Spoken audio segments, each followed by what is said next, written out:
Fala galera, beleza? Sejam todos bem-vindos ao Nexus Ambiental, nosso podcast voltado para tecnologia e inovação do nosso setor ambiental. Hoje eu tenho o prazer de receber aqui nosso profissional Gustavo Araújo da Controlab Ambiental. Então, seja muito bem-vindo, Gustavo. Vai ser um prazer conversar com você aqui hoje. Eu que agradeço o convite, né, e espero poder contribuir aí, né, para o assunto, para o tema. É muito importante que a gente tenha pessoas, né, mais jovens e oxigenando o setor e que possam realmente aquecer, né, como eu falei, né, subir a régua das competências que os profissionais que atuam na área têm. Até para que também os órgãos ambientais também possam estar subindo essa régua, que isso é muito importante para movimentar o setor. É bom que a gente começa a se aproximar, né? Conversar com pessoas do mercado, a gente começa a se aproximar do que de fato as pessoas estão vivendo no mercado de consultoria ambiental. Às vezes a gente vê nas próprias universidades, né? O aluno sai meio inseguro às vezes ali da universidade porque ele viu muita teoria e às vezes ele não sabe o que está acontecendo de fato. Então é muito bom a gente estar conversando com profissionais referências no setor, né? Então eu queria que você começasse se apresentando, contando um pouquinho da sua trajetória mesmo pra gente. Vou falar um pouquinho não só da trajetória, né, mas um pouquinho do meu perfil. Casado com 2 filhos, meninos lindos, 3 e 5 anos. 2 anjinhos, né? Para não dizer o contrário, né? Mas crianças bastante ativas e é muito legal. Sou CEO da Controlab. É uma empresa já há 22 anos no setor ambiental. Toda a minha vida profissional foi dentro da área ambiental. Também sou CTO da VerdeSys, né, uma startup de uma green tech, né, voltado para gestão de processos de licenciamento, gestão de licenças, gestão de resíduos. Então, é uma ferramenta voltada para gerenciamento ambiental das atividades, né? Gosto de esportes, jiu-jitsu e outras atividades mais, futebol, tricolor de coração e, obviamente, tecnologia, cara, sempre gostei de tecnologia, apesar de só recentemente estar atuando, né, com a tecnologia de forma profissional, ou seja, trazendo a tecnologia de fato para dentro dos negócios. Então, acho que esse é um pouquinho, certamente ao longo do bate-papo aqui a gente vai poder falar um pouco mais. Legal que você é do jiu-jitsu. Sou do jiu-jitsu também, tem que voltar a treinar direito. Eu sou faixa azul, depois que eu peguei a faixa azul, fiquei 3 anos para pegar a faixa azul, depois que eu peguei, não voltei a treinar. Vai ter que voltar, né? O jiu-jitsu é muito bom. Eu treinei muito tempo, cara. Eu fiz judô, né? Dos 5 até mais ou menos os 20, sou faixa marrom de judô. E depois, cara, não tinha mais saco de treinar, competir e tal. Aí larguei. Aí foi interessante, assim, porque eu fiquei alguns anos sem treinar judô. E aí depois, quando eu retornei, sei lá, uns 5 anos depois, pra fazer um treino com a galera, todo mundo já faixa preta e tal. Cara, pancada atrás de pancada. Eu falei, não dá. Eu vou pro jiu-jitsu porque eu começo com a faixa branca, já tenho toda a base de chão do judô. E aí, rolava tranquilo e tal, na maciota. Mas realmente nos últimos anos eu tenho me dedicado ao jiu-jitsu com mais. Então, estou na faixa azul ainda também, porque acabou que pandemia, eu me lesionei, aí fiquei sem treinar e tal. Mas voltei recentemente e tenho de vez em quando aí dado uns treininhos, eu acho bem legal. Eu não tenho como também, né? Meu sogro é faixa coral, né? Oh, que legal. Do Carson Gracie, do finado Carson Gracie. Então eu acho que é um ambiente, cara, e o jiu-jitsu é muito interessante, cara, que ele ensina muito, né? Sobre disciplina, sobre respeito, sobre persistência. Meus filhos agora entraram também, estão praticando jiu-jitsu. Então, cara, é algo que a gente pode sempre trazer também a filosofia, né, da arte suave para dentro dos negócios, como algo realmente de filosofia de vida, né? Então, fortalece muito, cara, a mente, né? Então, o corpo. Então, é algo que a gente tem que estar sempre trazendo o esporte como algo de extrema importância para a nossa vida. Não, perfeito. É uma coisa que eu valorizo muito também. Agora eu tenho um irmão pequeno, né? E aí agora ele entrou no jiu-jitsu porque eu fiquei falando, não, mãe, bota ele no jiu-jitsu, é importante, tá fazendo alguma luta, porque ele sempre fez tênis. Não, tem que fazer alguma luta. Ele fez um tempo de judô e agora jiu-jitsu. É justamente isso, né? A importância pela busca aí, pela disciplina, né? Ter um foco, então, fantástico. E aí, quando você começou, agora você falou, né? Você é CEO, CTO, e quando você começou, você já tinha essa mentalidade de empreendedorismo? Caiu meio que de paraquedas? Como é que foi esse início para você? É interessante, né, você comentar, porque realmente o empreendedorismo, para mim, ele foi uma coisa do acaso. É claro que as oportunidades passam na sua vida e cabe a você agarrar ou não, né? E se desenvolver ou não dentro daquela área que você tá atuando. Então, casualmente, eu comecei como estagiário, né, do que veio a ser meu sócio ao longo de 20 anos. E casualmente, naquele momento, e aí já entrando na área ambiental, era uma empresa muito iniciante, que na parte ambiental também, a legislação ambiental aqui do Rio de Janeiro, a gente pegou todas as primeiras legislações ali no INEA voltado para licenciamento ambiental, principalmente em atividade voltada no meio urbano, até porque antigamente você tinha ali aqui no Rio de Janeiro, né, a gente acaba contextualizando um pouco mais a questão regional aqui do Rio, porque é onde a gente tem uma atuação um pouco maior, né? Ali você tinha o IAF, você tinha a Serla, que tratava de recursos hídricos, o outro que tratava mais da parte florestal, e você tinha a FEEMA, que tratava da parte mais industrial. E depois, num dado momento, juntou tudo, né, do que hoje é o INEA, porque realmente não fazia sentido você ter 3 órgãos que tratavam de meio ambiente, recursos naturais a nível estadual. Isso gerou uma integração, então aí a gente acompanhou as primeiras legislações relacionadas ao tema, e o primeiro trabalho na área ambiental foi justamente um cadastramento de todos os postos de gasolina. A gente está falando, 2002, 2003, cara, mais de 20 anos atrás. Né? Então, na época, eu ainda como estagiário, depois como funcionário, antes de ser sócio, rodei o Rio de Janeiro inteiro, cara, cadastrando posto de gasolina, cara, em todos os bairros que você imaginar do Rio de Janeiro. Então é interessante porque eu já participei, cara, de todas essas etapas, assim, cara, desde quase que, digamos, um chão de fábrica, já acompanhei trabalho de campo, já rodei trado para coletar amostra, já uma série de trabalhos operacionais para que a partir de 2003, depois de... Né, primeiro a empresa estava incubada dentro de uma outra empresa que fazia assessoriamento remoto, depois foi para uma outra empresa, um grupo grande chamado Gaia, que tinha um braço ambiental chamado Gaia Meio Ambiente, onde o foco dela era licenciar uns navios que vinham da Noruega, né? Porque a Gaia era representante da PGS, e uma norueguesa, e quando os navios vinham para cá, eles tinham que ser licenciados no IBAMA, e aí tinha muita questão relacionada à oceanografia, porque quando os navios eles vinham para cá para poder fazer geofísica, né?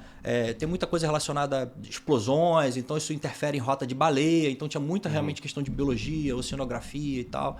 E o nosso negócio era uma unidade de negócio de gestão ambiental dentro da Gaia Meio Ambiente. Mas o negócio, a gente ficou lá uns 2 anos, era muito embrionário, era muito pequeno, e aí um dos donos falou, faz o seguinte, pega essa unidade de negócio de vocês, segue o caminho de vocês com as próprias pernas, e aí foi quando a Controlab ela se iniciou, ali final de 2003, inicialmente tinha uma parceria com um laboratório americano que acabou não acontecendo, por isso até o lab da Controlab, né, que tinha esse foco, mas nós sempre fomos uma empresa de engenharia e consultoria ambiental. Cara, a gente veio crescendo muito nessa parte primeiro de postos de gasolina, principalmente no setor de óleo e gás, alguns trabalhos para Ipiranga, para Shell. E aí depois a gente passou também para a área industrial. Na sequência, quando foi já coisa de uns 10 anos atrás ou um pouco mais, a gente avançou muito quando começou a questão de licenciamento ambiental para a construção civil. Né? E aí a gente pegou, inclusive, um cliente nosso, foi um dos primeiros projetos, primeiras licenças para construção. E aí o que aconteceu foi o seguinte, a gente pegou um primeiro movimento que foi o seguinte, você mora na Zona Sul, né? Então é o seguinte, você não tem mais posto de gasolina praticamente na Zona Sul, porque todos eles viraram praticamente empreendimento imobiliário. E aí quando você tem essa mudança de uso, você tem a necessidade de fazer toda a parte do gerenciamento de área contaminada, que a gente já fala muito do GAC, né? GAC é gerenciamento de área contaminada. Então, nessa mudança de uso, você tem que fazer todos os trabalhos ambientais, de diagnóstico, de remediação, de monitoramento, enfim. E aí a gente, então, cara, a gente se especializou muito. Hoje eu diria que, cara, nós somos referência no Rio de Janeiro, principalmente, no que diz respeito à mudança de uso comercial, industrial para uso residencial. Cara, eu diria que quase todas as construtoras, incorporadoras aqui do Rio de Janeiro são da nossa base de clientes. Né? Então, tanto que hoje, cara, representa talvez 70%, 80% da nossa demanda da construção civil. A gente até os últimos anos a gente tem visto alguns problemas por conta da macroeconômica, taxa de juros alta e tal, crédito imobiliário fica mais caro, enfim.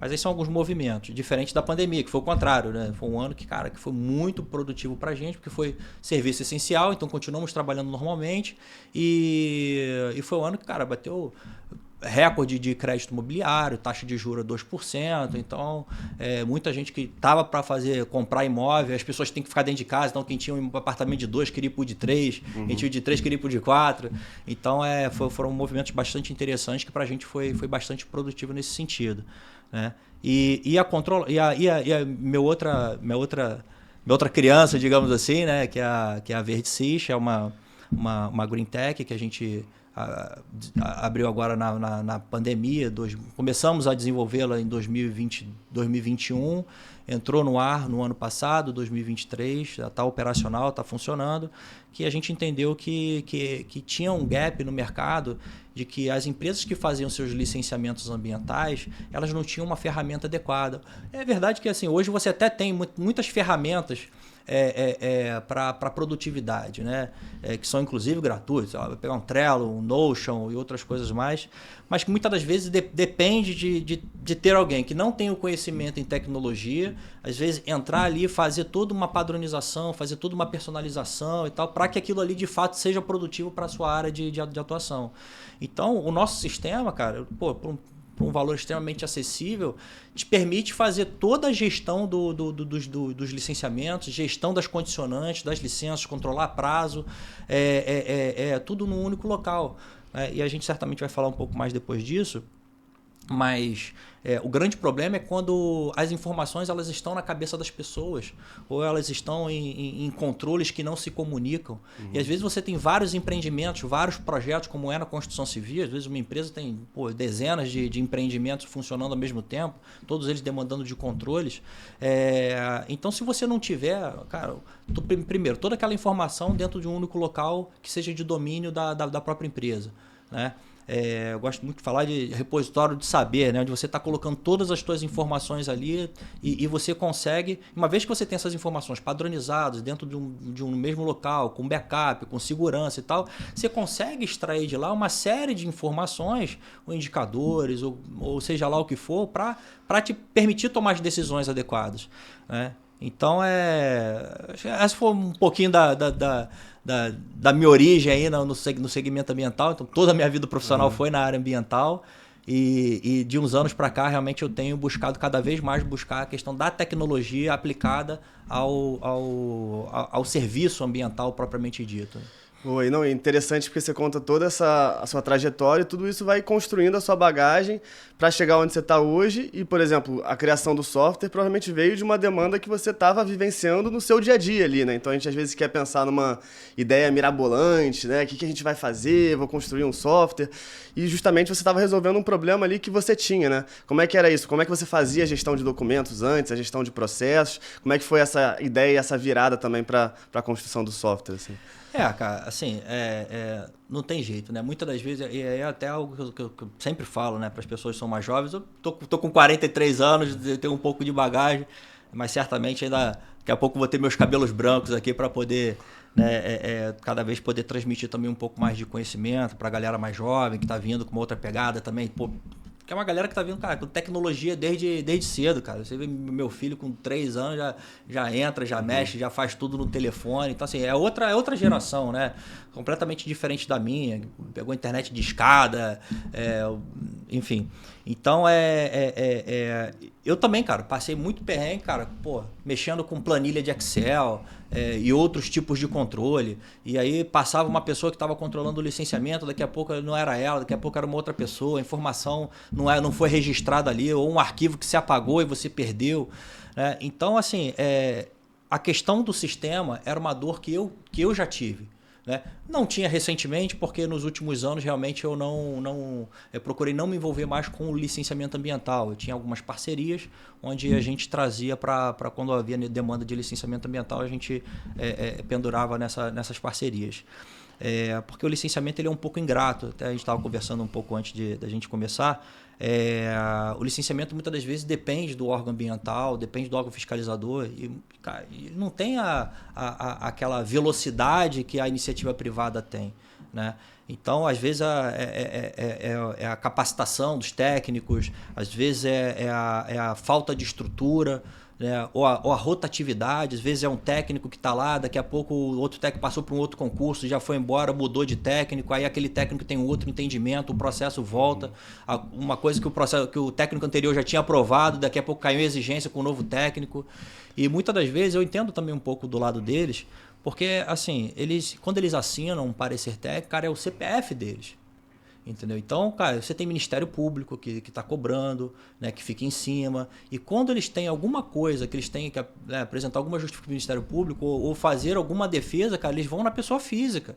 Eles têm que se defender. Então, assim, eu entendo que muitas das vezes ele não quer comprar o problema do empresário. Fala assim, ó, a atividade é sua, o resultado, o lucro, o prejuízo é teu. Eu vou fazer o que está aqui, sabe? Eu vou fazer até o meu limite para poder me resguardar, porque depois, quando ele tiver algum processo, tiver algum problema, ele vai na pessoa física. Então, eles têm, assim, bastante, cara, critério. E muitas das vezes, quando você tem ali uma preocupação que excede, às vezes, do ideal, a questão é que você cria ali uma morosidade muito grande. Aí você tem uma equipe enxuta, são multiprocessos.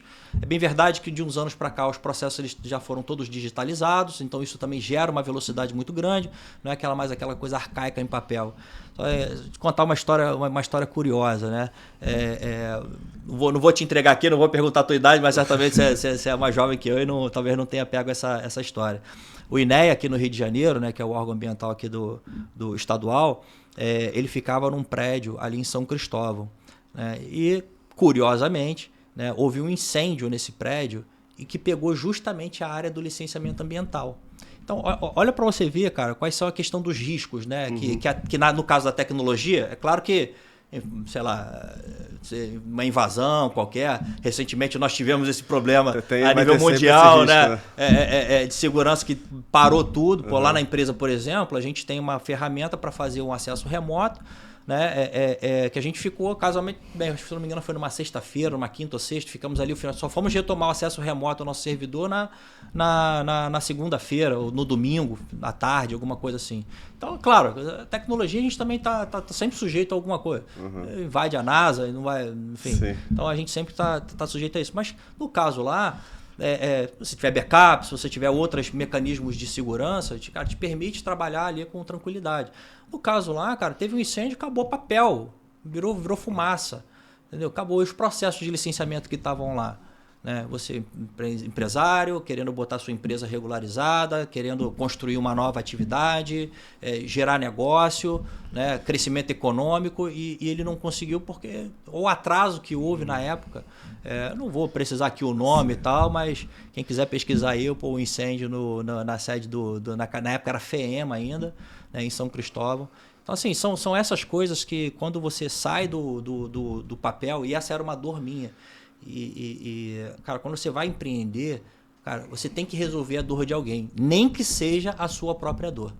Né? Então, pega um problema para resolver. Então, foi nesse sentido que quando eu recebi esse convite, né, eu aceitei logo de imediato, né, com esses outros sócios que me chamaram para desenvolver essa ferramenta. Foi algo assim muito prazeroso, porque foi a primeira vez que eu fui de fato empreender no digital. Apesar de ser um amante da tecnologia, de estar sempre atualizado com o que está acontecendo e tal.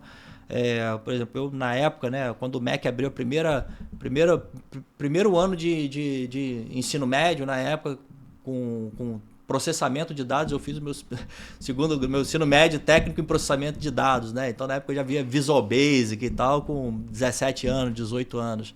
Né? Depois, como minha vida profissional acabou indo para uma outra área, a área de tecnologia ficou muito mais uma questão pessoal. E nos últimos anos eu tenho, quando a gente fala de inteligência artificial, assim, é claro que parece até que é muito repetitivo, inteligência artificial, mas assim, cara, o que cresceu exponencialmente, cara, a inteligência artificial nos últimos 2 anos, você pega a IA generativa, né, de 2 anos para cá, Você pega o que faz um vídeo hoje, a geração de um vídeo hoje, a geração de um vídeo de 2 anos atrás é um abismo completo.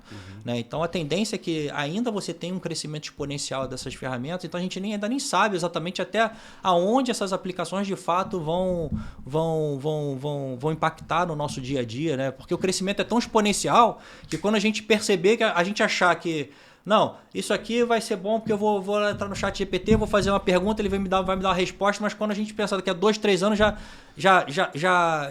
deu um novo salto de patamar e já está fazendo coisas coisas muito maiores, ou seja, que impactam muito mais na nossa vida. Então, nos últimos anos, realmente eu tenho mergulhado muito nessa questão da tecnologia, estudado bastante sobre o assunto, me cercado de pessoas que também entendem tecnologia. Por exemplo, citar um exemplo aqui, eu tenho um profissional da escola dos meus filhos e tal, e a gente ficou muito próximo, e ele trabalha numa empresa também, uma ferramenta de inteligência artificial, e aí, cara, é uma ferramenta maravilhosa, chamada Rapid Canvas, que, cara, você consegue desenvolver uma série de automações, uma série de processos baseados em inteligência artificial, seja para manutenção preditiva, para várias outras coisas mais. E a gente está justamente conversando cada vez mais para fazer uma POC para aplicação no nosso dia a dia relacionado a gerenciamento de área contaminada. Né? Então, assim, cara, a tecnologia ela tem que estar no teu negócio. Se a tecnologia não estiver no teu negócio, provavelmente você vai estar fadado a desaparecer no médio prazo. Né? Não, eu sou um grande entusiasta das tecnologias, da parte de inteligência artificial. Para mim é quase que um hobby, né? Eu paro de trabalhar ali à noite, começo a ver o que está tendo de novidade na área. Pode ser um hobby meio nerd, mas é uma coisa que é um passatempo que me faz bem, assim. Eu gosto de estar atualizado.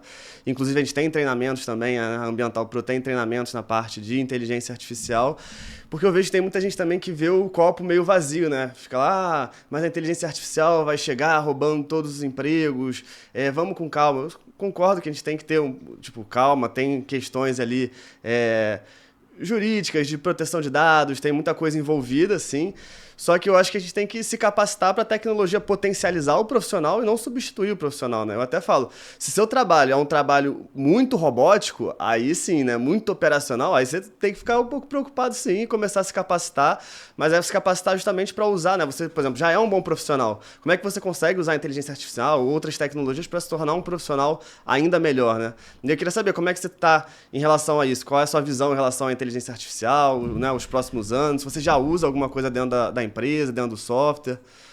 Então, assim, não tem muito jeito. Assim. A tecnologia avança, o mundo muda e você tem que se adaptar. Né? Então, você pega até no mundo animal, né? São os mais fortes sobrevivem, cara. Eu diria que, cara, aqueles que se adaptam melhor sobrevivem no mundo dos negócios. Então, os negócios mudam, as pessoas mudam, as gerações mudam, né? As preferências mudam e você tem que tentar encontrar, cara, a forma de como você vai mudar a sua rota para você poder se adaptar às novas exigências dos consumidores, do mercado de uma maneira geral. Então a tecnologia, cara, a inteligência artificial tá aí, não tem jeito, você não dá para você ir contra. Né? Seria a mesma coisa que a gente pensar assim, poxa, coitado do cara que fazia o datilógrafo na máquina de escrever. Sinto muito, paciência. Se ele não se adaptou, se ele não mudou, se ele não teve a mentalidade de mudar a rota dele e de tentar, ao invés de usar, até porque a tecnologia ela vai vir e vai passar como um rolo compressor, não tem jeito, você não consegue parar a tecnologia. Né? Então você tem que ter a percepção de você se adaptar, de você buscar onde eu posso fazer. Cara, você não pode tratar ela como teu inimigo, ela tem que tratar como aliado. Né? Então o que eu posso fazer para poder utilizar ela a meu favor? Né? Ao invés de perder tempo chorando, reclamando, né? Mas a tecnologia é isso, mas vai tirar 10 empregos, mas vai tirar 10 empregos, mas de repente vai gerar outros 10. Né? Então empregos vão ser perdidos com certeza, né? Não tem como falar, não vai ser. Vai ser, porque a gente tem o que a gente chama de desemprego estrutural, né? Então sempre que a gente tem um novo ciclo de transformação, tem pessoas ali que vão ficar pelo caminho. E nosso trabalho é também estar capacitando para que esse desemprego estrutural seja o menor possível, que as pessoas consigam se adaptar a essa nova tecnologia mesmo. Eu tenho duas questões relacionadas à inteligência artificial, que aí são muito mais ainda na área de ideias, de que a gente está vendo como que a gente aplica isso. Porque, por exemplo, é sempre difícil, né, a questão da... Por exemplo, eu vou dar um exemplo aqui. A gente tem, sei lá, 5.000 e tantos municípios no Brasil. E a gente tem legislação ambiental a nível federal, a nível estadual, a nível municipal. Cada município pode ter a sua particularidade, então as mesmas exigências aqui no Rio de Janeiro não são as mesmas exigências do município de São Paulo, que são diferentes da de Niterói ou de outros municípios.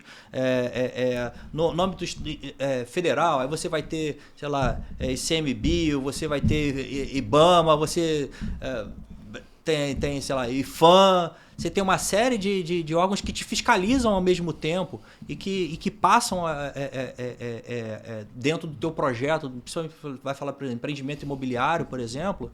Eu tive um caso agora aqui no centro do Rio. Né? Eles demoraram um tempão para conseguir aprovação do IFAM, né? Porque eram uns imóveis ali antigos da Santa Casa e tal. Eu não vou poder falar digamos, o nome da Itata, falando questão de confidencialidade, porque todos os nossos contratos a gente reza confidencialidade, mas obviamente eu posso falar do caso sem nenhum problema.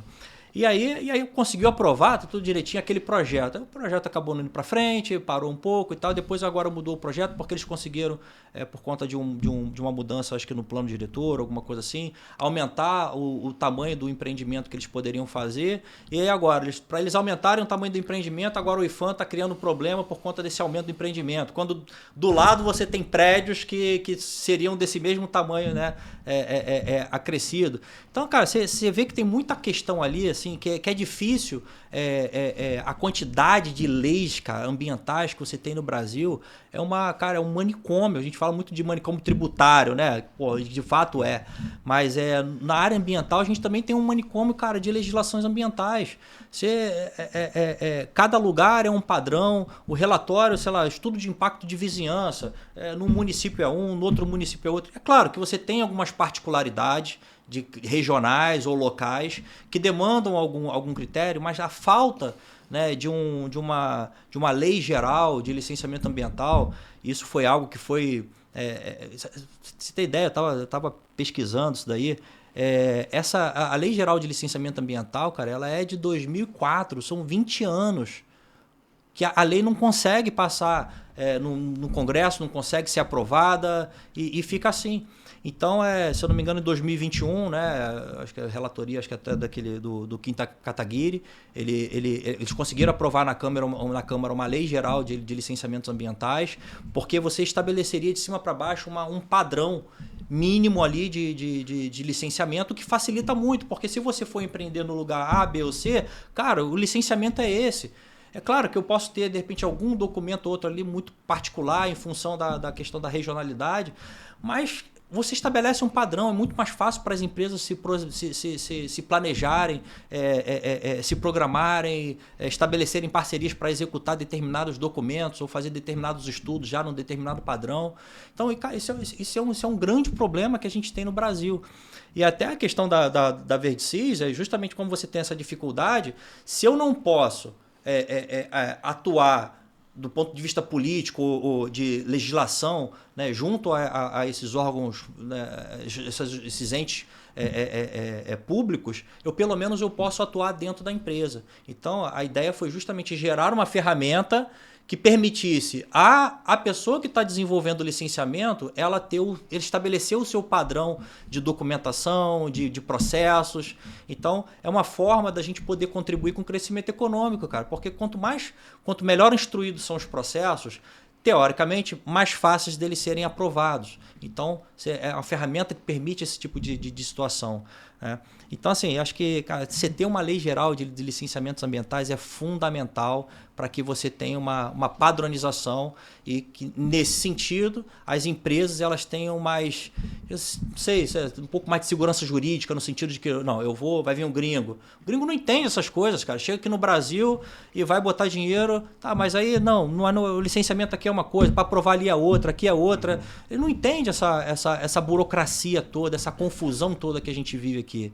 Né? Então, cara, para a gente buscar crescimento econômico, a gente precisa que as questões ambientais no Brasil, elas sejam menos, talvez... Aquele negócio, a gente vai ficar arrumar briga com o ambientalista, mas seja um pouco menos xiita, no sentido não, o crescimento ele vai vir de qualquer jeito. E se ele não vier pelo bem, ele vai vir pelo mal. Mal no seguinte sentido. Por exemplo, você está no meio urbano, aí tem uma empresa privada, dinheiro privado, que quer construir um prédio, quer construir um shopping, quer construir uma área comercial e fica 1, 2, 3 anos para poder fazer aquilo lá porque não consegue a licença. Você pega lá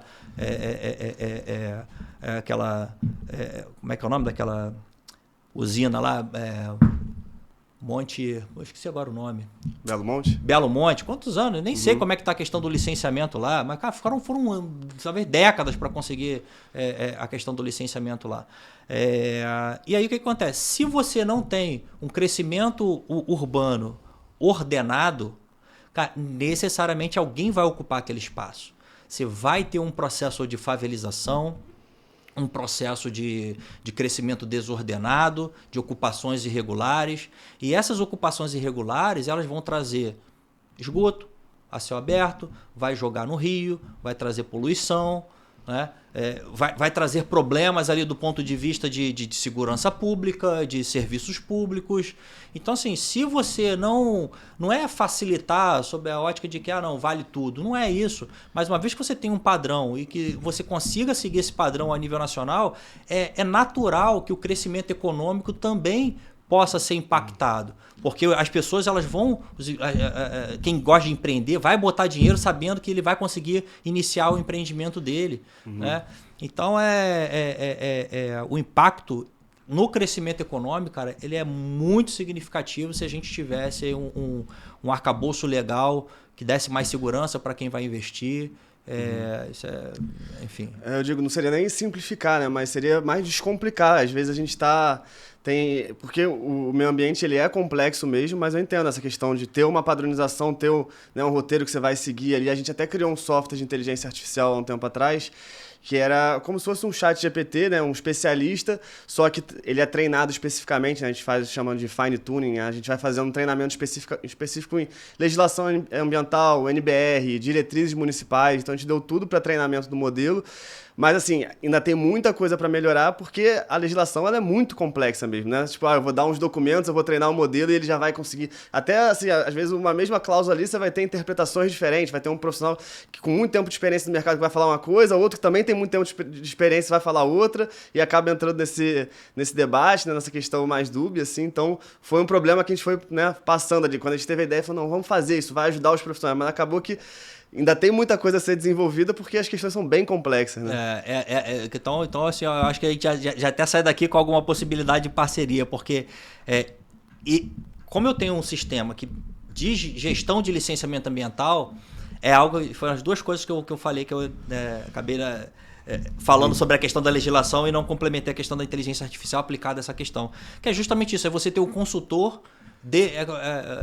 vou criar um robô ali que vai ser o meu consultor ambiental, né, na acesso imediato, onde eu vou fazer uma pergunta, porque no final das contas o ChatGPT ele te permite que você faça como ele servindo de pano de fundo, né, para poder você criar essas aplicações. Então eu posso hoje, por exemplo, no ChatGPT simplesmente colocar um relatório ambiental, um relatório qualquer, ou um documento qualquer e simplesmente fazer perguntas sobre esse documento que ele vai me fazer um resumo desse documento. Ou seja, as possibilidades elas são muitas, né? Então você conseguir reunir todo esse arcabouço legal, né, dentro de um mesmo ambiente, treinar um modelo para que ele possa me servir de consultor ambiental é extremamente interessante.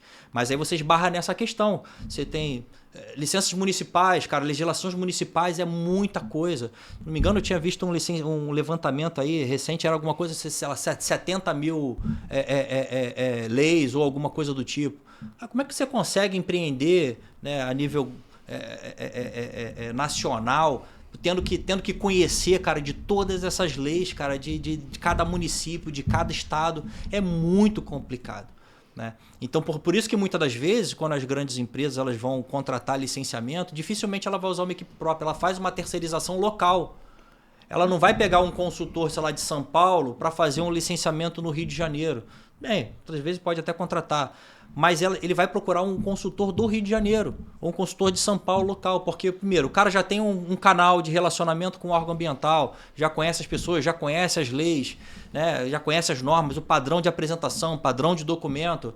Então, você vê que é difícil você atuar em todos os lugares. E no sistema, por exemplo, a gente teve essa dificuldade, porque a gente pensou, não, vamos pegar e vamos disponibilizar para o usuário o padrão de documento de cada local. Só que a gente começou a fazer conta. Não, calma aí. Eu tenho, sei lá, uma legislação, digamos, federal. Tá, beleza. Dos estados eu consigo, são 27 estados e tal. Mas aí quando a gente vai para o nível municipal, que a grande maioria das atividades, elas estão dentro do nível municipal. Porque se você pegar, tudo bem, as atividades de grande porte... mais de 5 mil e... As atividades de grande porte, de alto risco e tal, tudo bem, vão continuar no estado e tal. Mas, cara, posto de gasolina, oficina mecânica, não sei... Cara, a grande massa de empreendimentos imobiliários, a grande massa de licenciamento, ela está no âmbito municipal.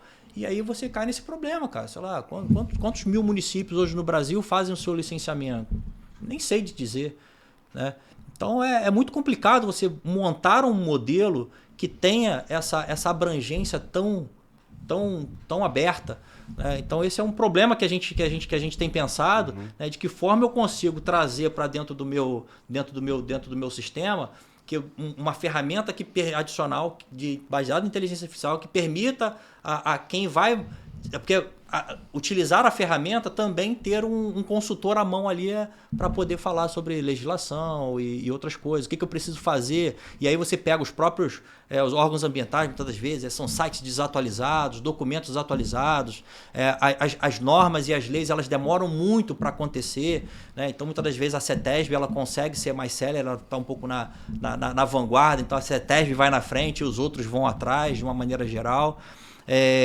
Mas isso é sempre um problema, porque você pega às vezes uma resolução, sei lá, do CONAMA de anos e anos atrás e não está atualizada, e aí alguns estados já atualizaram, já teve atualização sei lá, do Ministério da Saúde, mas aí a CONAMA não atualiza, ou a ABNT também não atualiza. Então, assim, essas atualizações legais, normativas, elas sempre são muito demoradas, elas perdem um pouco o time das coisas, né? Então, cara, esse é um grande problema. E no caso da Controlab, já entrando na questão de inteligência artificial voltada para uma aplicação mais relacionada a gerenciamento de área contaminada, o que acontece, cara? Isso até foi o objeto de discussão. A gente faz parte da ESAS, né? Que é a Associação das Empresas de Engenharia e Consultoria Ambiental do Brasil. Fazemos parte também do Conselho de Meio Ambiente da Firjan, né? Isso como Controlab, da Sobena também, principalmente nos últimos 5 ou 6 anos aí, relacionado à questão de descomissionamento, né, de plataformas e desmantelamento de navios. É um mercado aí bastante interessante para os próximos anos. E também fazemos parte do CDMAR, que é um grupo de trabalho justamente voltado para discutir políticas públicas voltadas para a economia do mar, né? Então, e aí a questão do descomissionamento também, mais uma vez, é um grande potencial para principalmente reativar o setor do nosso setor naval, né? Aqui no Rio de Janeiro, principalmente. Mas isso aí seria assunto para um outro bate-papo. E no caso da Controlab, o que acontece? Aí, recentemente teve um seminário, né, na ESAS, e até, enfim, teve me fugiu agora o nome dele, mas lá, se eu não me engano, da CETREL, e ele trazendo esse assunto justamente assim, na engenharia ambiental nos últimos anos, você não teve nada que tenha assim, nenhuma tecnologia disruptiva, que não, agora é desse jeito. Então, assim, as empresas, de certa forma, se nivelaram um pouco nos últimos, sei lá, 6, 7 anos. Não teve nenhuma tecnologia nova. E aí a gente entende que o próximo passo que possa gerar assim, algum valor ou que seja mais disponível, é de fato na parte interna de como a gente interpreta os dados. Né? E talvez isso aí seja algo até assim, um pouco mais até dentro do que da tua especialidade também. Porque quando você vai fazer uma avaliação de uma área, cara, você tem uma série de layers, né? Ou de camadas, digamos assim. Você tem lá as informações relacionadas a sentido do fluxo do lençol freático, velocidade do lençol freático, o subsolo é extremamente, cara, heterogêneo. Às vezes num ponto é uma coisa, andou um pouquinho para baixo já é outro, um pouquinho para o lado já é outro. Então, assim, as características litológicas do local, as questões relacionadas à topografia, clima, pluvioso, a parte dos índices pluviométricos, né, questão de chuva e seca. Então, assim, você pega uma série, os contaminantes propriamente dito, né? Então, assim, você pega uma série de informações e hoje você não tem, eu diria que hoje você não tem, digamos assim, uma ferramenta, ainda não está... não sei, assim, então, pulverizado, de você ter uma forma de você sobrepor essas camadas todas e trazer para dentro de um modelo baseado em inteligência artificial. Porque, cara, quando a gente fala de inteligência artificial também, a gente está falando muita coisa relacionada à estatística. Né? Cara, você pega, cara, isso daí a base é estatística pura. A base pura. é estatística pura. Né? Então, esse amigo meu mesmo que eu falei sobre inteligência artificial da Repticam, meu cara é estatístico. Tem um outro cara também que trabalha com software na SAS, também é estatístico. Então, assim, você vê que tem muita estatística relacionada, né, a esse assunto. Né? Então, por exemplo, algo que eu possa, né? Eu faço uma avaliação, porque no gerenciamento de área contaminada você vai subindo degraus. Né? Cada etapa, ou seja, a etapa seguinte ela depende do resultado da etapa anterior. Então, primeiro eu vou fazer uma avaliação preliminar, onde a gente vai poder entender todo o histórico de uso daquela área, o uso pretérito dela, quais são as atividades que foram desenvolvidas. Então, muitas das vezes você tem que buscar fotos aéreas da década de 60, 70, 80, 90, ou seja, o que tiver para você montar mais ou menos uma linha do tempo do crescimento e desenvolvimento não só da área de objeto de estudo, mas também do entorno imediato. Então é um estudo mais conceitual, vai buscar informações nos órgãos públicos, processos de licenciamento, enfim. Depois disso, você mapeou, montou um modelo conceitual, as áreas que são potenciais, suspeitas ou áreas já contaminadas, você vai fazer o estudo confirmatório, onde aí sim você vai fazer sondagem, instalação de postos de monitoramento, coleta de amostras de solo, coleta de amostra de água, uma série de medições para você avaliar se aquele potencial identificado na etapa anterior de fato se confirmou através das análises laboratoriais. Uma vez que você identificou uma contaminação acima dos valores orientadores estabelecidos pela CONAMA, pela CETESB, pelo INEA e tal, você vai fazer uma investigação detalhada, onde já o objetivo, os mecanismos de estudo eles são os mesmos, vou instalar novos postos, fazer novas análises, fazer novas sondagens e tal, mas elas já são com outro objetivo, né? Com o objetivo de saber a delimitação da pluma da contaminação, seja horizontal ou vertical, eventualmente, dependendo do contaminante, instalando postos multiníveis, por exemplo, se for um organoclorado, né? onde ele vai... ele é mais pesado, então ele vai descendo e ele vai deixando um rastro, e você tem que instalar postos com a seção filtrante mais profunda para você captar conseguir delimitar a pluma, exatamente, né? Verticalmente. E aí é onde entra provavelmente muita coisa relacionada à questão de mapas e tal, que você pode poder fazer essa representação gráfica de uma forma bastante interessante para quem está lendo aquele relatório, aquelas informações. Só fazendo um parênteses, lembrando disso de pluma e a gente falando de inteligência artificial, eu lembro quando eu comecei, muito do meu trabalho na época, no comecinho do estágio, era ficar fazendo vetorização de pluma de contaminação, né? Então pegava os relatórios antigos, georreferenciava e ficava na mão traçando. Muito dos trabalhos também era pegava um relatório que o técnico pegava em campo, né? Extraía em campo, e eu tinha que passar isso para o nosso banco de dados, já no modelo certinho, no padrão do nosso banco de dados. E era um trabalho muito operacional, né? De ficar lá clicando, criando shapefile, criando a pluma de contaminação. Hoje a gente tem já a segmentação de imagem que faz isso automaticamente, né? Você joga, depois, claro, você tem que dar uma ajustada ou outra, assim, mas você consegue fazer esse tipo de processamento de uma forma muito mais automatizada, né? E eu gosto muito, né? Porque o ser humano não foi feito para isso, ficar fazendo coisa, preenchendo planilha no Excel, olhando um papel e preenchendo. Então, deixa esse trabalho pro robô fazer, ele vai ser até melhor, porque às vezes o ser humano se distrai, aí você para, você já fez 400 plumas, você não aguenta mais desenhar pluma, aí você sai, vai, pega o celular, vai olhar o Instagram, vai fazer outra coisa, quando você vê, você já se perdeu, que tá no Excel, você já meio que errou a linha, e o robô vai fazer esse trabalho melhor que você. E aí cabe depois a nós um trabalho mais de ser humano mesmo, né? De conversar com o cliente, de entender, de ter uma questão mais interpretativa, de discutir ali internamente. Então é isso, né? Deixar o trabalho do ser humano pro ser humano e o trabalho de robô pra máquina mesmo. Porque a gente tem que sempre pensar, cara, assim, a alocação de recursos, né? A questão da alocação de recursos, você sempre tem que pensar o seguinte, cara, eu tenho um custo para o meu negócio, ou para minha empresa, ou o meu tempo vale X. Mas, cara, se eu for fazer um trabalho que remunere um valor muito mais baixo, cara, eu tô fazendo um trabalho, eu tô sendo muito caro, porque eu estou fazendo algo que é uma coisa mais operacional, mais braçal, quando eu poderia estar trabalhando muito mais na estratégia, na questão relacionada à solução propriamente dita, a entender um pouco mais o problema do meu cliente para poder sugerir a ele um determinado caminho em relação ao outro. Né? Então você tem que tentar, eu faço muito isso, sim, como minha atuação ela tem esse lado comercial, estratégico, eu procuro muito entender o problema do meu cliente para poder tentar... Porque, cara, o meio ambiente, ele é uma coisa assim, ele é meio, tá? É uma atividade meio para o meu cliente. Ela não está relacionada à atividade, na maioria, 99%, não está relacionada à atividade fim dele. Uma empresa de ônibus, de transporte, está preocupado com o seguinte, cara, quantos ônibus eu vou comprar? Se eu comprar um ônibus, a cabeça dele está assim, pô, eu tenho que fazer uma descontaminação, gastar algumas centenas de milhares ali. Aí eu tenho, mas com esse dinheiro eu compro um ônibus por dia eu carrego tantos passageiros, esses passageiros me geram tanto de lucro. O cara, a cabeça dele está pensando na atividade fim dele. Então, assim, não adianta eu só trazer a questão da atividade, o meio ambiente é importante para isso, eu tenho que levar para ele, no caso do empreendimento imobiliário, eu quero saber o seguinte, cara, o que eu posso fazer para viabilizar o teu empreendimento? Porque para você não está me contratando aqui para te entregar um relatório aqui frio, assim, pura e simplesmente. Você está me contratando para viabilizar o teu empreendimento imobiliário, porque o teu trabalho é vender imóvel. Lá na ponta, obviamente, é incorporar, construir e tal, mas te interessa é vender o prédio inteiro e acabou. E depois seguir tua vida, quem está morando lá vai seguir a vida deles e você vai incorporar agora em outro local.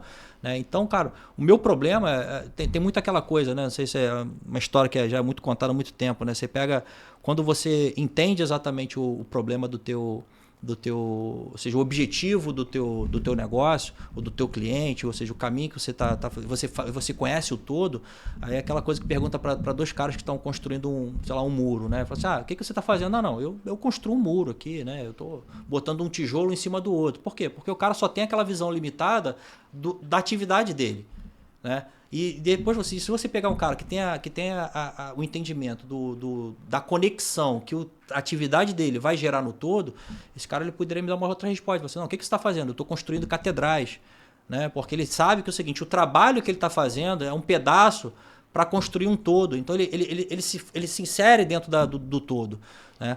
Então, você ter essa alocação dos recursos é muito importante, assim, de você tá onde está o valor agregado do negócio. E a inteligência artificial e as ferramentas tecnológicas, elas vêm justamente para que você possa permitir que o operacional ele tenha menos erros, ele seja mais eficiente, tenha mais produtividade, né? E você foque naquelas soluções que são mais importantes para o teu cliente. Você fazer parte da solução, ou seja, do objetivo real do seu cliente. Né? Então, isso cara, é fundamental. E a inteligência artificial aí tá aí para atropelar a gente, digamos assim. Né? E se colocar no lugar do cliente também, né? Porque às vezes o cliente não tem essa experiência que a gente tem dentro da área ambiental, ele nem sabe direito às vezes o que ele quer, né?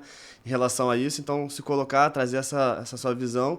E justamente essa questão de inteligência artificial sobra mais tempo para a gente ter esse tipo de relacionamento, né? Então tudo que é tarefa mais que dá para ser automatizada, vamos automatizar, porque não tem como você gastar 99% do seu tempo só fazendo coisa técnica, e aí na hora que seu cliente vai e te liga para resolver tirar umas dúvidas, você fala, não dá, vou tratar mal, vou fazer outra coisa porque eu tô cheio de coisa técnica para fazer, sendo que esse é o mais importante de todos, né? Você tá conversando ali com o seu cliente, né? Porque assim, é da conversa que você vai ter com o teu cliente que você vai entender, né, as demandas deles, as preocupações dele, né, o time, muitas das vezes, né, setor imobiliário tem muita questão de time. Se ele não tiver com o imóvel disponível para lançar até uma determinada data, o concorrente já lançou do lado, já aquele empreendimento talvez já não faça mais sentido. Né? Então, cara, é muito importante você entender o todo para que a tua solução, que é uma parte daquele todo, ele realmente ele vá no sentido do objetivo real. Eu sempre digo isso muito lá na empresa. Né? A gente tem o nosso objetivo, a gente tem a nossa meta e qualquer coisa que a gente se desvie, seja, qualquer ação que a gente faça que não seja naquele sentido do nosso objetivo, ele só está me atrasando a atingir aquele meu objetivo. Então é foco, tem que ter foco, você tem que ter meta, porque se você não tem meta, cara, qualquer caminho serve. Né? Se tem aquele ditado, né, de que se você não sabe para onde você quer ir, qualquer vento, né?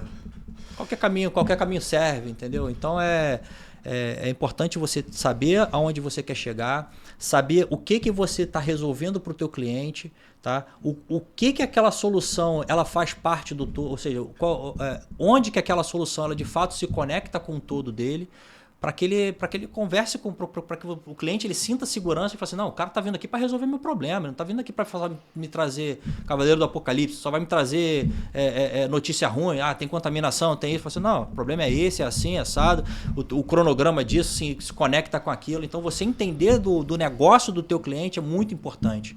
Né? Porque como é uma atividade meio, né? E muitas das vezes, assim, aí é o problema que a gente vive no nosso setor. Né?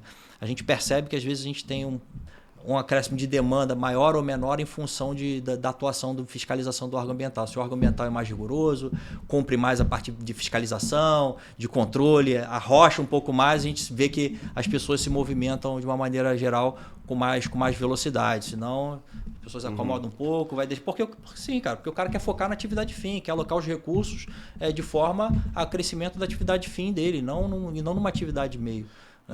E interessante você falar, a gente está falando bastante ali das dores, dos desafios dos clientes, mas eu queria saber também de você, Gustavo, o que a gente tem hoje de desafio, de gargalo, o que você tem passado aí ultimamente? Então, assim, eu diria assim, que o grande desafio nosso, né, como profissionais que estão buscando elevar o nível, né, do setor, das informações, é conseguir fazer com que o cliente perceba valor nisso. Tá? E essa foi uma discussão recente que a gente teve lá na ESAS, que é como a gente fazer... Porque é o seguinte, porque quando você tem uma tecnologia que tá entrando, por mais que a gente entenda que a tecnologia ela vai ser sempre um rolo compressor, você não tem como parar aquilo ali,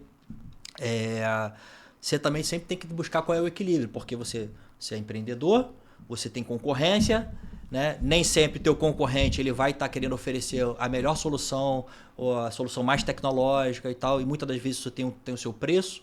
Né? Então, muitas das vezes o desafio principal é fazer com que o nosso cliente perceba valor para eventualmente pagar até mais, tá? Pela sua consultoria, pelo que você entrega do ponto de vista de tecnologia ou de soluções mais concretas. Então, esse, cara, é o principal desafio. Porque, no final das contas, não adianta você ter o melhor produto e tal, mas se o cliente não perceber valor, ele não vai comprar, ele vai comprar do fulano da esquina ali que é 10% mais barato.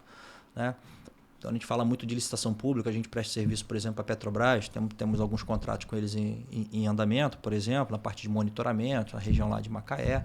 É licitação, aí tudo bem, mas aí você tem uma questão relacionada à lei de licitações, eles têm que contratar, de certa forma, né, pelo menor preço, enfim. Então você disputa preço, então geralmente assim, a margem é muito baixa, você anda muito no limite do projeto. Já vi pelo menos umas 2 ou 3 empresas quebrarem por conta de contratos com a Petrobras, porque, cara, pegaram contratos às vezes com valores ali inexequíveis e não conseguiram executar os contratos e tiveram problemas. Não, e às vezes até tem a questão, por exemplo, de fluxo de caixa, né? Se você não tem uma previsibilidade ali, porque tem empresa que vai pagar depois de 180 dias. Se você não tiver um dinheiro ali para mobilização, você quebra muita consultoria ambiental mesmo. Aí você já entra, aí você já sai um pouco da questão, digamos assim, de tecnologia, Sim. já sai um pouco da questão, digamos, operacional para ir para a questão mais de business, né? Exato. Que é uma área que eu curto muito, eu tenho eu desenvolvo também alguns trabalhos de consultoria empresarial, muito mais até por uma questão também de gosto, assim, sabe? De prazer, sabe? Eu acho que, principalmente, sabe, empresas que são menores, assim, elas não, os caras não têm muito essa visão. Sei lá, foi o cara que veio do operacional e depois quis empreender, conhece da atividade, mas não conhece de gestão, sabe? E isso é um problema muito grande. E quando a gente fala da questão financeira dentro dos projetos, cara, às vezes quando você vê, cara, aí daqui a pouco você tem que tomar dinheiro para poder botar dinheiro na frente para executar os trabalhos, porque você só vai fazer uma medição daqui a 2, 3 meses, vai receber, sei lá, daqui a 4.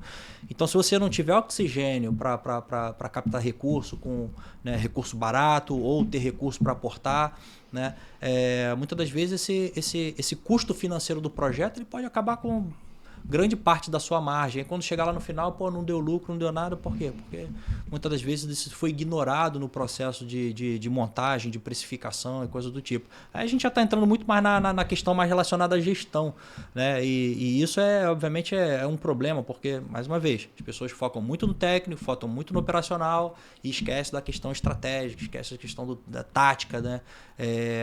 E aí é quando eu falo, né, que a gente tem que usar, se a gente usar a tecnologia para que a gente possa se liberar um pouco mais das questões operacionais e que nos sobre mais tempo naquilo que agrega mais valor, são questões mais relacionadas a questões estratégicas, questões relacionadas à precificação, melhores fornecedores, você conseguir fornecedores, por exemplo, que a tua necessidade de capital de giro, né? Ou seja, o próprio fornecedor ele vai acompanhar, às vezes, a forma de pagamento de um cliente seu, né? Ou um subcontratado. Então você mitiga o risco nesse sentido porque você se junta às vezes com fornecedores que vão te dar preços melhores, vão acompanhar às vezes o teu preço junto com aquele contrato que você tem que está sendo executado e você consegue conciliar e o teu custo financeiro acaba sendo muito menor. Ou praticamente você consegue zerar ali o custo financeiro do projeto dependendo de como você trabalha a questão de suprimentos, de compras e tal. Mas aí quando a gente fala de gestão de negócio, de business, cara, é um mundo, cara. Você fala de finanças, de gestão, equipe, treinamento E muitas coisas a gente acaba aprendendo na prática, né? Tipo, errando, porque tem coisas que, tipo, eu não vi gestão de pessoas na universidade, você vê quase nada disso, né? Então, a parte financeira, como precificar um projeto, como montar uma proposta comercial, então você vai aprendendo ali no dia a dia e por isso que às vezes muita gente sai da universidade meio desconectado também, né? E aí vai aprendendo ali no campo de batalha. Né? Aprende na marra. Nas trincheiras. É interessante você falar essa transição, né? De faculdade e mercado de trabalho. Empresas como a nossa, eu diria ali, digamos assim, de médio porte, porque eu diria que no nosso setor você tem as grandes empresas que são multinacionais, né? Você tem empresas como a nossa que são empresas mais de médio porte e você tem aquelas empresas pequenas que muitas das vezes é o profissional que atua meio que de forma mais autônoma, tem uma estrutura mais é o bloco do eu sozinho, é o cara que faz o financeiro, que faz o comercial, que escreve relatório, que faz tudo e tal. Eu percebo que assim, a gente acaba sendo muito formador de mão de obra para o mercado. Porque como uma empresa média ou pequena, a gente não consegue absorver todo mundo. Então, muitas das vezes, o estagiário, a gente sempre usou bons celeiros, né? O APUC sempre foi o nosso grande parceiro, o FRJ também. Então, o profissional, a gente pega ele ali, ele fica geralmente 2 anos estagiando com a gente. Depois que ele termina o estágio dele, quase que 90% das vezes, ele é contratado como um analista de projeto, um assistente de projeto, depois um analista de projeto, depois um analista ambiental. Já tivemos na nossa história, tem um sócio atual que foi estagiário nosso, tem um outro sócio que hoje foi para uma multinacional, se desligou da empresa depois de 16 ou 17 anos também, foi estagiário nosso. Um cara brilhante, formado na PUC, com bolsa e tudo, mestrado, enfim. E hoje agora foi para o mercado corporativo, experimentar um pouco também outras áreas. E aí depois o cara fica 4, 5 anos na empresa, 2 como estagiário, mais 2 ou 3 como profissional atuante. Então ele sai a gente não consegue, quando a gente não consegue absorver todo mundo, esse cara vai para grandes empresas, cara, vai para Petrobras, vai para Vale, vai para grandes consultorias e eu diria assim, cara, eu não conheço nenhum, cara, já passaram, dezenas de estagiários lá na empresa, cara, todos estão bem posicionados no mercado, né? Porque o cara ele não sai da faculdade sabendo fazer gerenciamento de área contaminada. Ele não consegue fazer essa transição imediata. Ele tem que ter tido alguma vivência na prática dentro de alguma empresa para poder aprender e se formar como um profissional, né, com toda a habilitação necessária para conduzir projetos, né, de pequeno ou de grande complexidade. Então, e você comentou que tem algumas pessoas que entram na empresa e pegam essa experiência e depois vão viver outros caminhos, né? Vão para multinacional. E como é que você faz? Agora falando mais com os empresários, o que você costuma fazer para tentar reter esses talentos também, para não perder muita gente boa dentro da empresa? Então, um dos caminhos que a gente acabou utilizando foi justamente a gente abrir a possibilidade deles virem até ser sócios modelo de partnership. Exatamente. Então, mas num dado momento você tem uma limitação para que isso aconteça, né? Então, assim, não dá para reter todo mundo dentro do tamanho que é a nossa empresa. Então, a gente acaba, de fato, sendo um formador de mão de obra para o mercado. Tudo bem, faz parte, é paciência, não posso aproveitar, também não vou ficar... Pelo contrário, eu quero mais é que essa garotada aí, cara, cresça, se desenvolva e busque ser grandes profissionais no setor ou empreender também. Cara, tem espaço para todo mundo, para quem trabalha direito, de forma correta, honesta, que tem credibilidade, tem espaço para todo mundo, sabe? Então, acho que cabe uma concorrência leal, numa boa, e não tem problema nenhum. Conheço várias outras empresas que são concorrentes nossas, e acho que a gente se relaciona em projetos que a gente pode até trocar, às vezes, determinadas... vem aqui, me ajuda aqui, eu faço isso, eu faço aquilo e tal. Então, assim, tem uma política de boa convivência entre as empresas, né? Até porque é o seguinte, cara, num dado momento a ESAS, ela foi criada, né, pelas empresas de consultoria ambiental justamente porque falou o seguinte, cara, as empresas sérias... num dado momento o mercado começou a ficar um pouco, digamos assim, meio prostituído, sabe? Vendendo serviços por valores muito baixos ou que não se pagavam, e começou a desregular muito o mercado e falou assim, cara, a gente precisa subir a régua, a gente precisa estabelecer, cara, quem são as empresas sérias desse setor, quem são as empresas estruturadas, e aí foi daí que a ESAS foi constituída, né? Então eu acho que é muito importante assim, a gente formar boas mãos de obra, a gente ter parceria com universidades, isso é fundamental, porque muitas das vezes a universidade ela não tem a capacidade de fazer a aplicação de determinados projetos, né? Então, desenvolver uma determinada ferramenta, ela não consegue, às vezes, aplicar aquilo ali num caso real, ela tem mais dificuldade em relação a isso. Então, a gente acaba sendo um canal, né? Com a PUC a gente fez durante muitos anos, a gente fez isso lá com o professor Araruna. Algumas coisas que eles desenvolviam na faculdade, porque eles também têm mais acesso a determinadas tecnologias, com sei lá, isenção de impostos ou coisas do tipo, né? Por serem universidade. E a gente trazia os nossos casos reais para a gente aplicar algumas novas tecnologias que estavam sendo desenvolvidas lá na PUC, né? Então, era uma forma da gente ter acesso a determinadas tecnologias novas. Da mesma forma, eles também tinham acesso a casos reais, onde poderia ter a aplicação ali real, né, daquilo que estava sendo desenvolvido, saindo um pouco do mundo acadêmico. Então, assim, cara, a academia, cara, ela tá, cara, muito próxima. Você tem que estar próximo da academia para que você possa ter essa troca de captação de novos talentos. Assim. Claro, tudo que a gente pode reter, a gente retém, mas a gente tem uma limitação. Então, a gente acaba, no final das contas, sendo uma boa formadora de mão de obra para o segmento. E, assim, eu tenho engenheiros hoje que estão, né, em empresas da cadeia de óleo e gás, que estão trabalhando na área de tecnologia, que estão na própria área de consultoria ambiental, multinacionais, ou até profissionais que foram para a área financeira, ou que passaram para concurso e hoje são profissionais de órgãos públicos, né, que fazem justamente gerenciamento ambiental, né, em algumas prefeituras. Então, assim, isso é bom porque a gente, cara, tem gente espalhada pelo por todo o segmento ambiental, sabe? E, cara, eu diria assim que não tem uma pessoa que tenha passado pela Controlab que não tenha dito, cara, porra, que ambiente bacana, pô, as pessoas se tratam com respeito, cara, o ambiente é legal, um ajuda o outro, sabe? Então isso é muito interessante. Então são amigos que a gente faz para a vida profissional toda, né? Não, é muito legal você falando disso, né? Quando você consegue criar essa cultura, porque é exatamente isso. Quando a maré sobe, todos os barcos sobem juntos, né? Então, vamos trabalhar, né? Vamos trabalhar de forma íntegra e, no final, se o seu destino for ir para uma multinacional ou for continuar, né, dentro da empresa, vai estar bem amparado e vai estar seguindo, porque, né, a gente está trabalhando. E é o que você falou também, a importância da gente ter um trabalho de qualidade, porque tem muita gente meio que prostituindo o mercado e a gente sabe que, cara, qualidade não tem que ser diferencial, né? Qualidade é obrigação. Qualidade, entregar um trabalho de qualidade é o mínimo, né? É o mínimo. A gente vai agora também chegando na parte final da nossa conversa. Por mim, a gente ficava aqui conversando por várias horas. Eu acho que teria assunto para a gente ficar conversando por várias horas.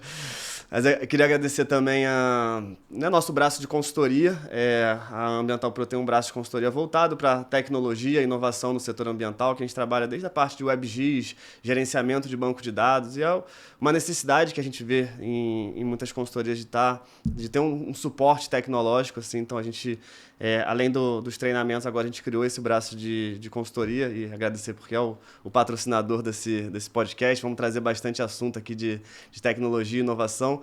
E aí, já aproveitando para a gente chegar nas nossas perguntas finais, eu gostei de você falar de formador de profissionais dentro da área ambiental. Que dica que você dá, então, para alguém que está assistindo, acabou de começar no mercado de trabalho, ainda está ali no final da graduação, mas está meio perdido, não sabe direito que área que ele gosta, porque dentro do setor ambiental você tem diversas frentes de atuação, né? E tem muita gente que se sente meio perdido, né? Qual caminho eu vou seguir? Então, você tem algum conselho? O que você falaria para alguém que está escutando?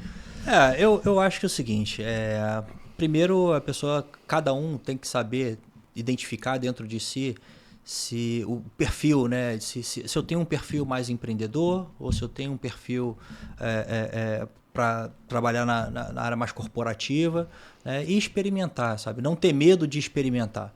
Eu acho que quando a gente ainda é jovem, eu não estou nem falando por mim, né? Eu acho que eu me considero jovem ainda, acho que eu ainda posso experimentar bastante coisa ainda na vida, mas o jovem ele tem muito tempo para errar, né? E ele só vai saber qual é a área de fato que ele vai se performar melhor, que ele vai ter mais gosto, onde ele possa ser melhor remunerado, se ele buscar realmente experimentar, sabe? Então eu daria essa dica, sabe?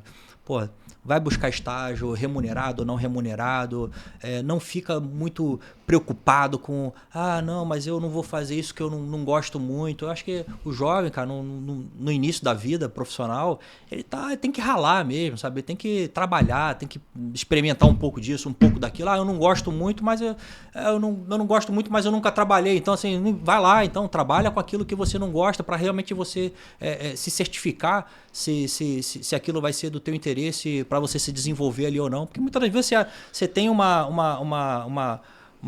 preconceito ou por alguma não, isso aqui eu não gosto porque é assim, é assado. E depois, quando você vai executar aquilo ali, você às vezes muda a sua opinião em relação àquilo. Então, assim, eu diria que é isso. Experimentem coisas novas. Essa semana mesmo eu estava vendo, né, um grande influenciador de digital, né, e ele estava mencionando sobre cinco questões, né, que um vai desdobrando na outra e que eu acho que tem tudo a ver com essa questão que você me falou, né? Lugares novos, né? Quando a gente fala de lugares novos, a gente está falando de experimentar coisas novas, né? Lugares novos. A gente está aqui num podcast falando sobre questões ambientais e que é algo que a gente ainda não vê, né, no cenário, essa questão de podcast voltado para essa área ambiental, principalmente gerenciamento de área contaminada e outras coisas mais.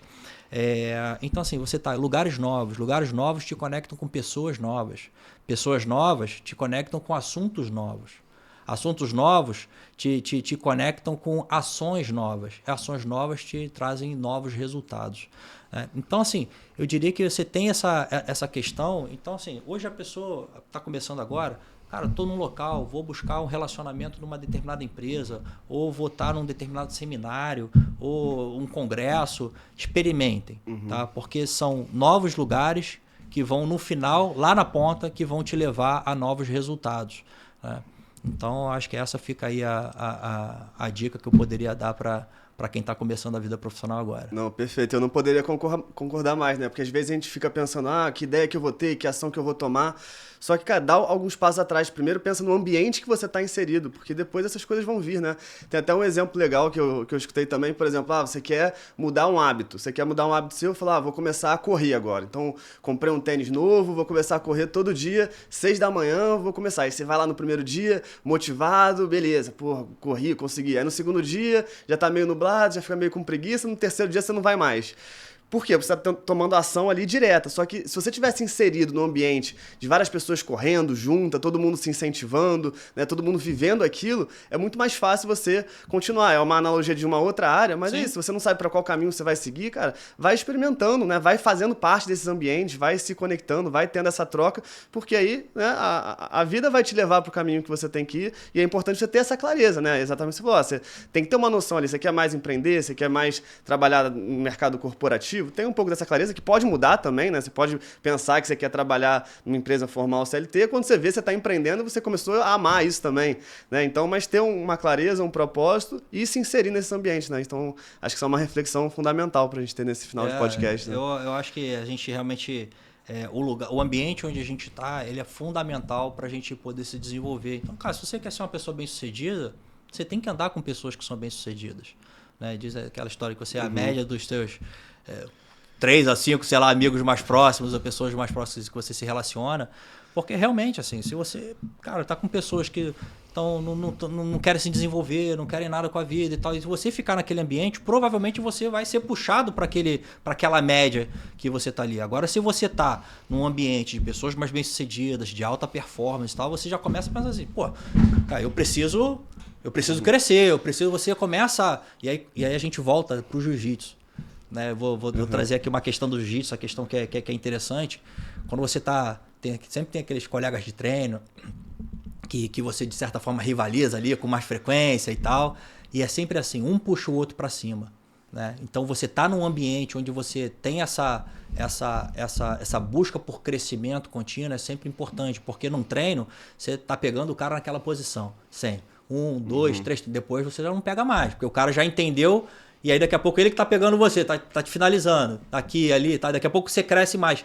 E aí nesse processo vai um puxando o outro para cima. E quando você tá num ambiente onde todos querem crescer, onde todos querem ter melhores performances, desenvolver novas skills ou coisas do tipo, ou empreender, sabe? Buscar ser pessoas bem-sucedidas, com independência financeira e tal, você precisa estar cercado de pessoas com esse pensamento. Então, não diria que é uma dica, mas eu diria que é uma obrigação. Se você quer ser bem-sucedido, você tem que estar cercado de pessoas bem-sucedidas. Você tem que estar em ambiente de pessoas bem-sucedidas. E hoje isso está cada vez mais acessível, né? Porque a gente está no digital, então hoje você entra no LinkedIn, você consegue se conectar ou seguir uma pessoa ali, começar a interagir com ela, já começar a criar um relacionamento com pessoas que você se identifica mesmo, que você vê como referência no mercado, né? Então já vou aproveitar esse gancho, quem está escutando, quem gostou da nossa conversa, né, quer se conectar com você, saber um pouquinho mais, começar a entrar nesse ambiente de pessoas que são referências dentro do setor ambiental. Como é que a galera te encontra, como é que o pessoal acha a sua empresa, como é que o pessoal te acha, não sei se LinkedIn, e-mail, não sei o que você costuma trabalhar mais, mas fica à vontade aí. Eu não... Né, esse é algo que, de fato, eu tenho que também buscar nas redes sociais, estar um pouco mais presente nas redes sociais, foi algo que a gente estava conversando um pouco antes da gente começar, mas pode procurar por Gustavo Araújo, Gus Araújo RJ no Instagram, no LinkedIn também, vocês vão me encontrar. O site das minhas 2 empresas, uma é controlabeambiental.com.br, Controlab com 2 L's e B de bola mudo, e o nosso sistema, nossa startup chama-se VerdeSys, com SYS no final. Perfeito. Tá? Então, são esses os canais que vocês certamente vão me encontrar. Perfeito. Eu vou deixar todos os links na descrição, os contatos lá. Vou deixar também falando sobre mais sobre esse nosso braço de consultoria dentro da Ambiental Pro, que é o patrocinador do podcast. E foi um prazer enorme. Espero que a gente continue trocando, mantenha essa conexão, que é o que importa, né? Hoje em dia a gente está dentro desses ambientes e fazer o mercado ambiental se profissionalizar cada vez mais, entregar cada vez mais qualidade. Acho que a gente precisa disso, né? Tecnologia e inovação também, vamos para cima. Eu que agradeço mais uma vez o convite. Né? Vai ser sempre um prazer poder participar aqui, estar trocando aqui. Certamente se tiver um outro convite para uma outra participação, certamente estaria aqui presente. Tratar de outros temas, se for o caso, enfim. E é isso, vamos junto. Eu acho que a gente tem sempre coisas que a gente pode se complementar, se ajudar e fazer crescer o setor. Tem algo que tem o meu sócio, né, que sempre, durante muito tempo ele sempre falou o seguinte, cara, o segredo dos negócios ele está na letra R, né, porque é a forma como porque o negócio eles são feitos pelas pessoas, né? Então é como você vai transformar contato em contrato. E a diferença entre contato e contrato é justamente a letra R ali no meio, né? Então, e os negócios, eles não é a empresa que te contrata, é o gestor, é o gerente, é o diretor, é o cara dos suprimentos. Então, você criar esse network, né, ampliar o seu network a todo momento é muito importante para você fazer contato, né? Mas você ter capacitação, você ter soluções para que você possa fazer essa conexão do contato para o contrato é fundamental. Boa, não, perfeito. Não tinha reflexão melhor que essa, então, para a gente fechar nosso episódio. Agradecer a todo mundo que escutou e vamos que vamos, né? Já sigam a gente nas redes para estar acompanhando, né? Semanalmente a gente vai ter novos episódios aqui e vamos para cima, que esse é só o começo. Valeu, Gustavo. Obrigado. Obrigado a você, cara. Um abraço. Tamo junto.